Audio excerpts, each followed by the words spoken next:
Good morning అండి. ఈరోజు ఈ వీడియోలో మనం యాంటీ హైపర్టెన్సివ్ డ్రగ్స్ గురించి ఎక్స్ప్లెయిన్ చేసుకుందాం.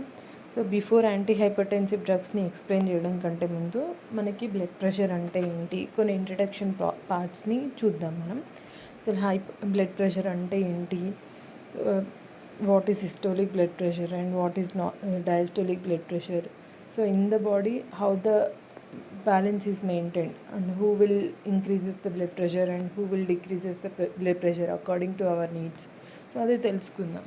సో అది తెలుసుకుంటే we can easily understand what is hypertension and so what are the mechanisms responsible for the hypertension. So how can our drugs can act, how can antihypertensive drugs act, so we can easily understand. So then we'll see. So what do you mean by hypertension? Hypertension is nothing but persistent elevation of the blood pressure is considered as the hypertension. Okay, so there is a persistent elevation. So during our works, for example, when we are doing jogging, when we are doing running also, the blood pressure is increased, but that is not considered as the hypertension. So whenever, even during rest also, if the blood pressure is increased, persistently elevated, so that is only considered as the hypertension. Okay, so then we'll see what is the blood pressure. So what do you mean by blood pressure? So whatever the flowing blood, the blood is flowed through the blood vessels, especially through arteries and veins. So this flowing blood causes some pressure on the walls of the blood vessel. So especially the walls of the arteries. So whatever the moving blood that is causes some pressure on the artery wall, so that pressure we considered as the blood pressure. So here we can see 2 points. One is 120 and another one is the 80. So here what these two components, 120 mm of Hg is the systolic blood pressure, whereas 80 mm of Hg is the diastolic blood pressure. So here you can see. So what do you mean by 120? What do you mean by systolic blood pressure? So whenever the heart is contracted, so during the systole of the heart, during heart contraction, the pressure that is exerted on the artery wall is considered as the systolic blood pressure. So once the heart contract అయింది, systole జరిగింది అని అంటే ఏంటి, more blood is pumped out into the arteries. So అప్పుడు more pressure is exerted on the walls. So the maximum pressure that is exerted on the walls of the arteries during the systole is considered as systolic blood pressure. So the minimum pressure that is exerted on the walls of the arteries during diastole is considered as diastolic blood pressure. So with these images you can clearly understand. So what is during the systole, the pressure exerted on the artery wall, and during the diastole, the pressure exerted on the artery wall is considered as systolic and diastolic blood pressures. So and then, so in the next slide, so we'll see who will regulate the blood pressure.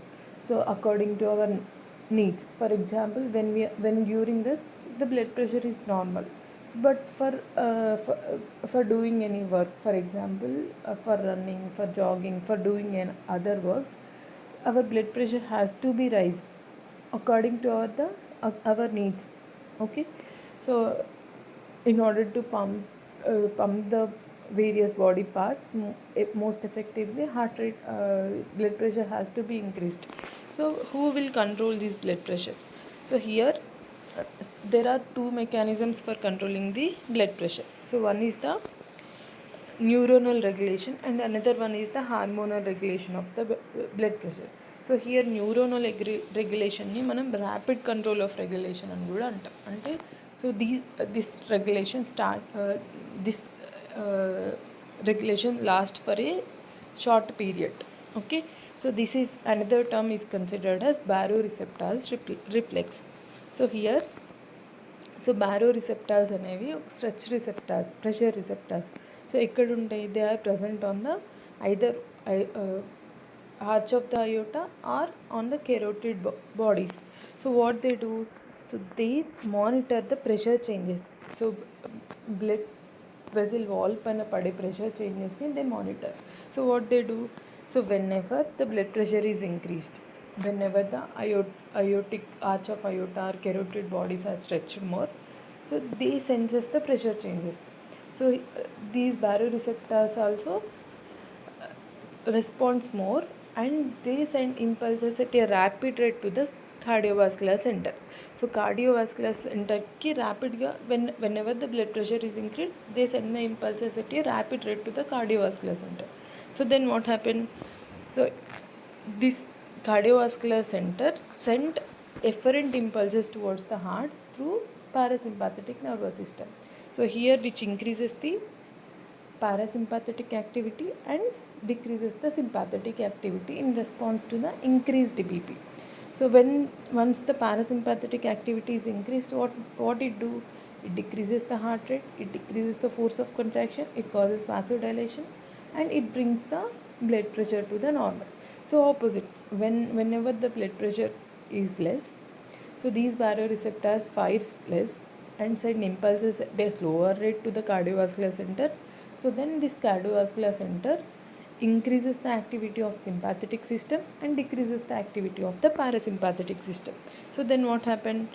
Once the sympathetic system activity is increased, so which causes vasoconstriction, which increases the force of contraction, which increases the heart rate.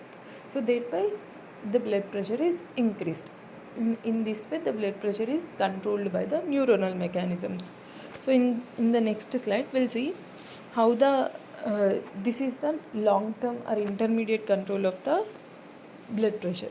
So this is one of the, and also considered as hormonal regulation. So one of the hormonal regulation of the BP. So this is also considered as renin, angiotensin, aldosterone system. So here, when this system is activated, when the sympathetic system is active, which causes the release of renin from the kidneys, or whenever the blood flow to the kidneys is decreased, or whenever the salt concentration in the body is low. So whenever the blood volume is low due to hemorrhage and all such conditions, so this system is activated. What happened in this system? So juxtaglomerular cells in the kidneys recognizes all these changes. So and they cause in response to the sympathetic activity, which releases the renin from the kidney, and it in response to the low salt concentration, which releases the renin from the juxtaglomerular cells. So what this renin do? So this renin causes which converts the angiotensinogen that is released from the liver into the angiotensin 1. So then this angiotensin 1 is converted into the another active form, that is angiotensin 2. Through by what? So angiotensin converting enzyme that is released from the lungs. So what this angiotensin do? So this angiotensin 2 can act on corresponding receptors on various organs and do its works. So it acts on the kidneys, it acts on the adrenal glands and increases the aldosterone levels, and it acts on the blood vessels, smooth muscles of the blood vessels, and causes vasoconstriction, and it acts on the CNS and increases the thirst and increases the salt concentration, salt appetite, and all these things are done by the angiotensin 2. How by acting on corresponding receptors for the angiotensin 2. So angiotensin 2, it can act both the angiotensin 2 type 1 receptors and angiotensin 2 type 2 receptors. So all these actions are mediated through the angiotensin 2 type 1 receptors. Okay. So this is regarding the renin, angiotensin, aldosterone level. So when aldosterone levels are increased, what happened? The sodium and water reabsorption is increased. So once the vasoconstriction is initiated, what happened? Blood pressure is increased. Okay. So once thirst is increased, water intake is increased, thereby blood volume is increased, so thereby blood pressure is also increased. So and another mechanisms are antidiuretic hormone. So this is also called as vasopressin, so which is released from the posterior pituitary gland. So what it do? Which is released in response to the angiotensin 2, and which is released in response to the low blood volume, and which is released in response to the increased plasma osmolality. Okay. So in all certain conditions, what it do? So in order to increase the blood volume, in order to increase the decrease the plasma osmolality, so which can either acts on the V2 receptors or V1 receptors. V2 receptors are present on the distal convoluted tubules of the kidneys. So, and which increases the water absorption through the activation of aquaporins. So here it can also act on the V1 receptors on the vascular smooth muscles and causes the vasoconstriction. Okay, and another hormonal mechanism is atrial natriuretic peptide, so which is released from the atrial. So what it do, it has opposite function to the renin angiotensin aldosterone system. So it causes vasodilation and which promotes the natriuresis. Instead of increasing the renal absorption, it promotes the diuresis. It promotes the diuresis and it also causes the vasodilation. So this is enough. So in the next class we'll discuss what is hypertension, what is primary hypertension. So what are the various mechanisms involved in the hypertension and what are the strategies for treating hypertension.